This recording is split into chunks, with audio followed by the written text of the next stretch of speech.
সাধারণত বাড়িতে সর্ষে আর পেঁয়াজ আর ঢেঁড়স আর আলু বলতে গেলে এই চারটা উপকরণ দিয়ে আপনি একটা খুব সহজেই ভালো রান্না তৈরি করে নিতে পারবেন। আর এই ঢেঁড়সের ঝালটা আমাদের ফ্যামিলিতে সবাই খুব ভালোবাসে। তো আমি আজকে কেমন করে বানাচ্ছি দেখুন, শুধুমাত্র সর্ষে আর পেঁয়াজ দিয়ে, আর একটু লাগবে সরষের তেল কি ফোড়ন, এটা যেমন আমরা ব্যবহার করি রান্নাতে সেরকম। তো আমি প্রথমেই তেলের মধ্যে একটু অল্প করে লবণ দিয়ে দিলাম। লবণটা দিয়ে দিলে কি হয়, তাড়াতাড়ি করে সব জিনিস সেদ্ধ হয়ে যায়। আর আমার দেখতেই পেলেন আগে ঢেঁড়সটা ভাজা হয়ে গেছে, আর ঢেঁড়সটা আমি কীভাবে কেটেছি সেটাও আপনারা দেখতে পেলেন। আর ঢেঁড়সটা ভাজার পর ঢেঁড়সটা আমি কিন্তু আলাদা কাঁচিতে তুলে রেখেছি। আর এরপর আমি আলুটা ভেজে নিচ্ছি। তো আলুটা ভেজে নেওয়ার পর আলুটার উপরে আমি কি দিই, আলুটা আমি ভেজে তুলে রাখবো না, কিন্তু আলুটার উপরে আমি কিন্তু মশলাটা দিয়ে দিই। তো এই রান্নাটা আমি শিখেছি আমার ফ্যামিলির, মানে আমি শ্বশুরবাড়িতে যখন আসি দিদিভাই রান্না করতো, দিদিভাইয়ের কাছ থেকে আমি কিন্তু শিখেছি এই রান্নাটা। আমার বাবার বাড়িতেও রান্না হয়, কিন্তু আমার বাবার বাড়িতে আবার ঢেঁড়সের মানে অন্যরকম পদ্ধতিতে রান্না হয়। কিন্তু এই রান্নাটা আমার হাজব্যান্ডরা খুবই ভালোবাসে খেতে, আর খেতেও ভালো হয়, তাই আমি আপনাদের সাথে শেয়ার করলাম। তো রান্নাটা আজকে দেখাই চলুন। তো এই যে পেঁয়াজটা আমি প্রথমে বেটে নিয়েছি, আধ বাটা করে নিয়েছি। তো পেঁয়াজটা আলুর মধ্যে দিয়ে দিলাম। তো আলুটা কিছুক্ষণ আমি নাড়াচাড়া করে নেব। তারপরে আমি অ্যাড করব সরষেটা। আর আপনারা যদি সরষের মধ্যে পোস্ত দিতে চান দিবেন। আর আমিও অল্প করে 2-4টা দানা দিচ্ছি পোস্ত, বেশি দিইনি কিন্তু। তো হচ্ছে যে 2-4টা সরষে আর পোস্তর দানা দিয়ে ভালো করে বেটে আর পেস্ট করে আর মানে মশলার মধ্যে দিয়ে দেবো আর কি। আর এখন পেঁয়াজটা একটু ভালোভাবে ভেজে নিচ্ছি।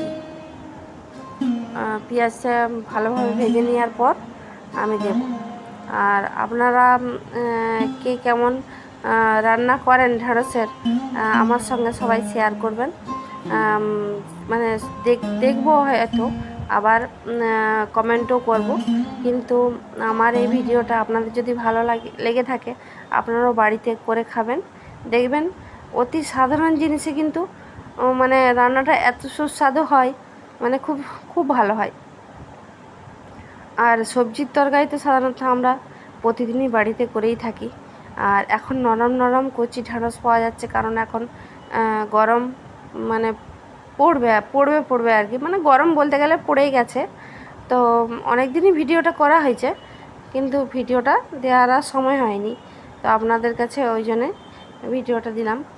আর এইখানে আমি পেঁয়াজ দেওয়ার পর সামান্য লঙ্কার গুঁড়ো, হলুদের গুঁড়ো অ্যাড করে দিলাম, দিয়ে একটু মানে ভালোভাবে নাড়াচাড়া করে নেব। আর তারপরে আমি অ্যাড করব এই যে সরষে বাটা আর একটু সামান্য অল্প করে পোস্ত বাটা। তো অ্যাড করে নিয়েছি। অ্যাড করে এটা ভালো করে কষিয়ে আমি, সরষে যেহেতু বেশিক্ষণ কষাবো না, অল্প করে কষিয়ে আমি জল দিয়ে দেব। আর এটা সামান্য কিছু ফুটে এলেই, লবণ তো আগেই দিয়েছি আপনারা দেখেছেন, লবণ যে যার পরিমাণ মতো দেবেন। আর এটা একটু ফুটে এলেই তারপর ঢেঁড়সগুলো দিয়ে সামান্য অল্প পরিমাণে একটু মিষ্টি দিয়ে মানে চিনি দিয়ে নামিয়ে নেব। আর খুবই সাধারণ রান্না, যে কোনো কেউ করতে পারে এটা। কিন্তু আমি সত্যি কথা বলতে কি, আমি বড়োবেলায় কোনো দিনও আমি রান্না করিনি, খুব কম, মাই রান্না করতো। এখনও বাপের বাড়িতে গেলে মাই রান্না করে, আমি কিন্তু রান্না করিনি। কিন্তু এইখানে আমি করি, মানে আগে করতাম নি হয়তো, এখন সবই রান্না করি। এই যে আমি মশলা ধোয়া জলটাও দিয়ে দিলাম।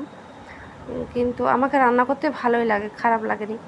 আর আগে হয়তো আমি ভাবতাম যে আমার রান্না হয়তো ভালো হয়নি, কেউ খেতে পারবে না, কিন্তু এখন মোটামুটি শিখে গেছি, পারি করতে। আর এইখানে আমি মশলা ধোয়া জলটা দিয়ে দিলাম।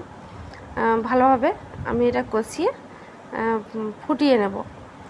আর লাস্টে আমি ঢেঁড়সটা, মানে ওটা দেখানো হলো নি, এটা ভালোভাবে ফুটে এলে ঢেঁড়সটা ভেজে রেখেছি, ঢেঁড়সটা দিয়ে ভালোভাবে ওটা ফুটিয়ে নেব। আর 2-4টা সামান্য চিনির দানা দিয়ে তরকারিটা এই যে ফুটিয়ে নেব, ফুটিয়ে নিচ্ছে এই 2-4টা চিনি দিয়ে ঢ্যাঁড়সটা দিয়ে নাড়াচাড়া করে আমি তারপরে নামিয়ে নেব। তো এতই খেতে সুস্বাদু হয় এই পদটি, তো আপনারাও বাড়িতে তৈরি করে খাবেন।